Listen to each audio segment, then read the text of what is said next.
ABC news Tamil நேயர்களுக்கு வணக்கம்.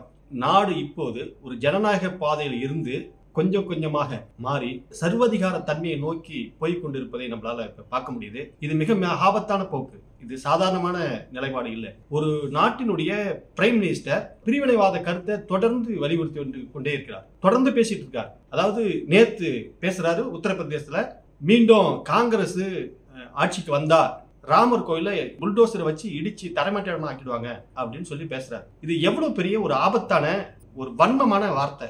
இது ஒரு பிரைம் மினிஸ்டர் இப்படி பேசக்கூடியதா?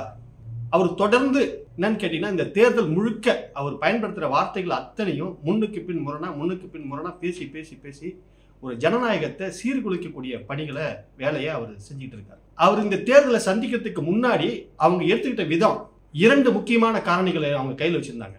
அதாவது ஒன்னு அமலாக்கத்துறை, சிபிஐ, அதை கையில வச்சுக்கிட்டு அவங்க இந்த நாட்டில் இருக்கக்கூடிய எதிர்கட்சிகளை எல்லாம் முடக்கணும், எதிர்கட்சி தலைவர்களை எல்லாத்தையும் சிறையில் அடைக்கணும் அப்படின்னு சொல்லி கொண்டுட்டு போனாங்க.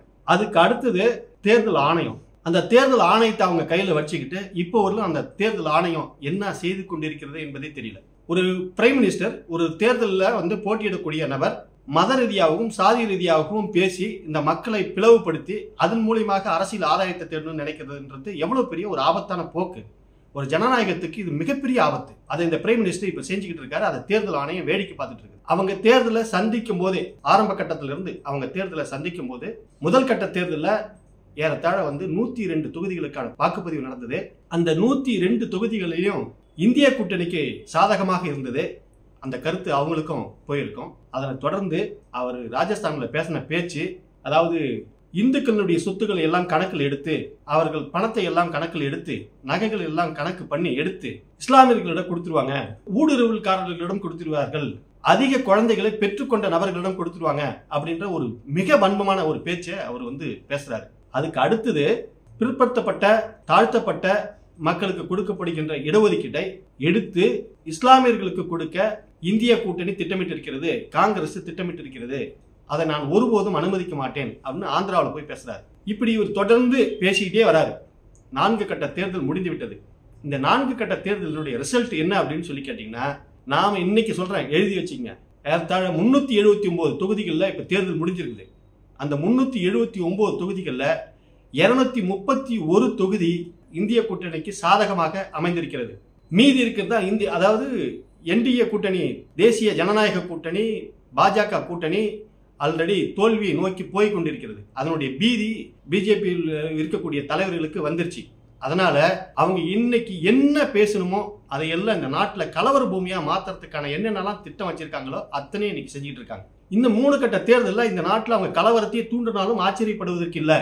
அதுதான் இப்ப இருக்கக்கூடிய நிலைமை. இப்படிலாம் பேசுறவங்க என்ன சொல்ல போறாங்க, என்ன செய்ய போறாங்கன்றதே தெரியல.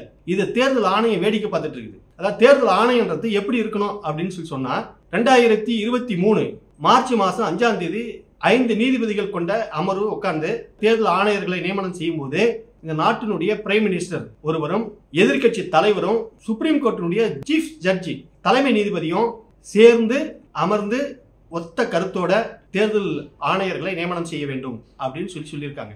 ஆனா அதுக்கு அடுத்தது பிஜேபி அரசு அந்த சட்டத்தை மாத்தி தூக்கி போட்டுருச்சு. என்ன பண்ணிட்டாங்க, திடீர்னு 2024 மார்ச் மாசம் 9ஆம் தேதி ஒரு தேர்தல் ஆணையர் திடீர்னு ரிசைன் பண்றாரு. கேட்டா அவருக்கு உடம்பு சரியில்லை அப்படின்றாரு. ஆனா அவருடைய சொந்தக்காரங்க, உறவினர்கள் எல்லாம் சொல்றாங்க அவருக்கு உடம்புல நல்லா தான் இருக்குது, ஆனா தேர்தல் ஆணையருக்குள்ள இருக்கக்கூடிய கருத்து முரண்பாடு காரணமாக அவர் ரிசைன் பண்ணிட்டாரு அப்படின்னு சொல்லி சொல்றாங்க.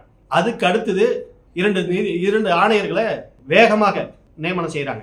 ரொம்ப அவசரமாக 2 தேர்தல் ஆணையர்களை நியமனம் செய்யறாங்க.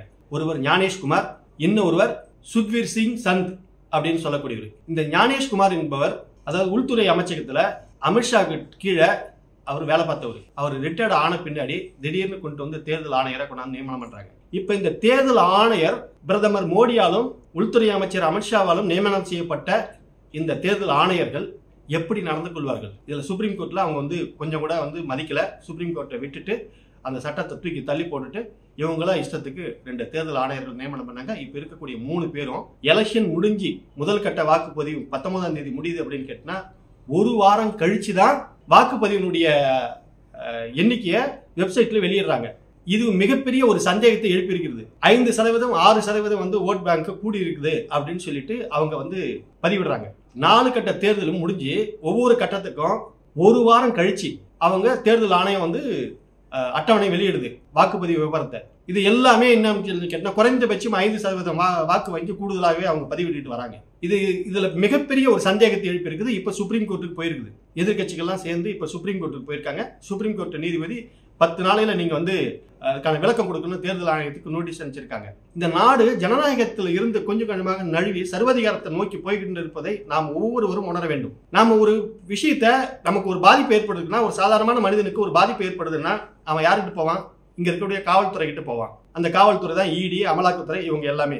அவங்களே ஒரு அரசாங்கத்துக்கு ஒரு ஆளுங்கட்சிக்கு கைப்பாவியாக இருக்குது அப்படின்னு சொல்லி கேட்டினா பிறகு யாரை நம்ப முடியும்? ஒரு தேர்தலில் யாரை நம்ப முடியும்? தேர்தல் ஆணையத்தை நம்பணும்.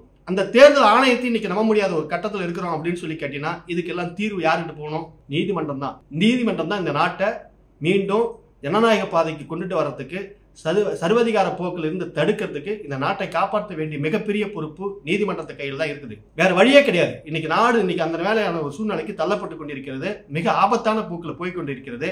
இதையெல்லாம் நம்ம வந்து கண்கூடாவே பார்த்துட்டு இருக்கிறோம். எல்லாரும் இன்னைக்கு பேப்பர் படிக்கிறோம். எல்லாருமே இன்னைக்கு வந்து வாட்ஸ்அப், வலைதளம் இன்னும் நிறைய வந்துட்டு இருக்குது.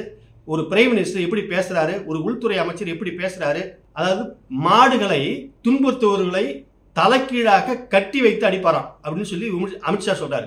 தலைக்கீழாக தொங்க விட்டு அடிப்பேன் அப்படின்னு சொல்லி சொல்றாரு. இது எல்லாம் ஒரு ஒரு நாட்டினுடைய உள்துறை அமைச்சர் பேச வேண்டிய பேச்சா இது? இப்படி ஒரு ஆபத்தான சூழ்நிலையில இந்த நாடு போயிட்டு இருக்குது. இதை மக்கள் கவனிச்சுட்டு தான் இருக்காங்க.